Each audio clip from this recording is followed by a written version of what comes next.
We start then in Sudan with the devastating impact the war is having on civilians, and in particular on children. Since the Rapid Support Forces and the Sudanese army began their conflict in April 2023, more than 150,000 people are estimated to have been killed. Many millions have been displaced, and famine has been declared in several places.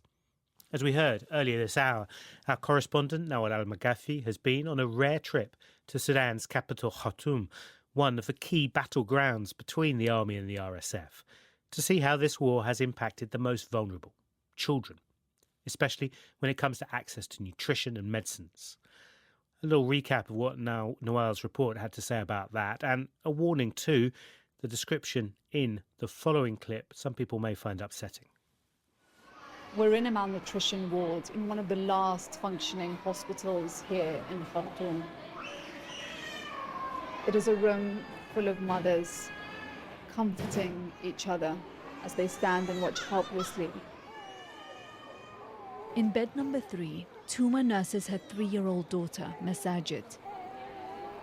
She's severely malnourished. Our situation used to be good. Our house was full of goodness. Masajid is a twin. She and her sister were brought to the hospital together.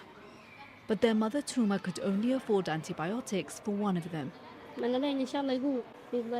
wish they could both recover and grow, and that I could watch them walking and playing together as they did before. I just want them both to get better. Her other daughter was saved. Now Tuma can only watch as Masajid fades away in her arms. I'm alone. I have nothing. I have only God. I just spoke to a doctor who told me that most of the children in this ward are not going to make it. Nawal Al-Maghafi reporting from the Sudanese capital Khartoum there. We will speak to Nawal a little bit later on in the programme. But the BBC isn't the only organisation looking into the plight of children in Sudan. The Raoul Wallenberg Centre for Human Rights has just released a report into atrocities against children there. They say they've established legal grounds to hold complicit states and entities accountable for those abuses. For more, I've been speaking to Mutasim Ali, originally from North Darfur. He's a legal advisor at the Raoul Wallenberg Centre and co-author of the report. I spoke to him earlier on the line to Washington, D.C. First, we know that the war in Sudan overall is devastating. It targeted the civilian population deliberately across the country. But more specifically, women and children have been the most impacted by the warring parties. Some describe this as a war on the bodies of women, and as we describe this as a war on children. And so we have millions of Sudanese children are now significantly impacted by this conflict to the extent that in some situation we describe this as genocidal act against children, war crimes and crimes against humanity.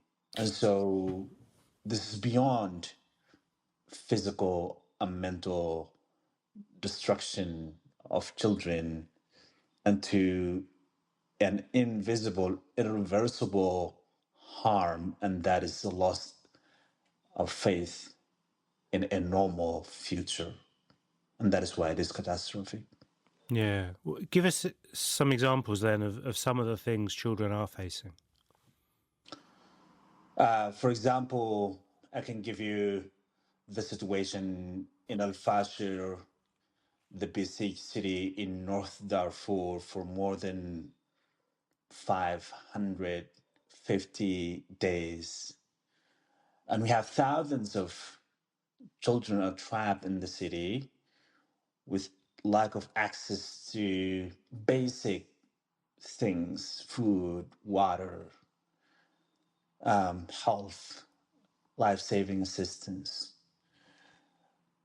And on top of that, they are being shelled by the rapid support forces on daily basis in their hiding shelters, trenches. They know that those are children and women and the most vulnerable that cannot escape, and they deliberately target them. But we have also documented incidents of children recruited into armed services for short periods of time, 2 months, maybe 3 months, and then they're sent to the front lines. These are minors that were prohibited by international laws, but also Sudanese domestic laws from being recruited into armed services. Can you be specific about who is recruiting them? Is it the RSF? Is it the Sudanese Armed Forces, the National Military? Is it some of the other rebel groups fighting around the country, or perhaps all of them? We documented that all of them have recruited children, Sudanese Armed Forces, but mostly their rapid support forces and their allied militias. And this is a war crime under international law. What do you hope this report achieves? Is it a call for help, a call for action? Is it perhaps you hope the basis for some sort of legal attempt at justice in the future? When we started working on this report, number one, of course, it is a call to action for the global community to immediately respond, right? It is never too late to act because we know that there are a lot of people and many Sudanese and especially children are still seeking and calling for help and assistance, right? But I think the key part of this report is to provide an opportunity and a legal basis to hold the perpetrators accountable. And here I'm speaking about the direct actors involved in committing these atrocities, but most importantly, the enablers of the warring parties in Sudan, the complicit actors, and this is mostly states and corporate entities. And so the idea is to put these states and corporate entities on notice and to urge the international community to uphold their duty in holding these actors accountable. And we believe that the only way to end these atrocities is by, cutting off the perpetrators from the funding sources that allow them to continue these atrocities. And so it is really essential to hold those states enabling the warring parties and those corporate interests benefiting from this war to be held accountable. The thoughts there of Mutasim Ali, Sudanese and a legal advisor at the Raoul Wallenberg Center for Human Rights, who co-wrote their report into abuses against children in the war in Sudan. We have had a message in on that from Nakombe in Yaoundé, Cameroon, who says, 2 years into the brutal conflict in Sudan, children still suffer in silence, and the world response remains deeply inadequate.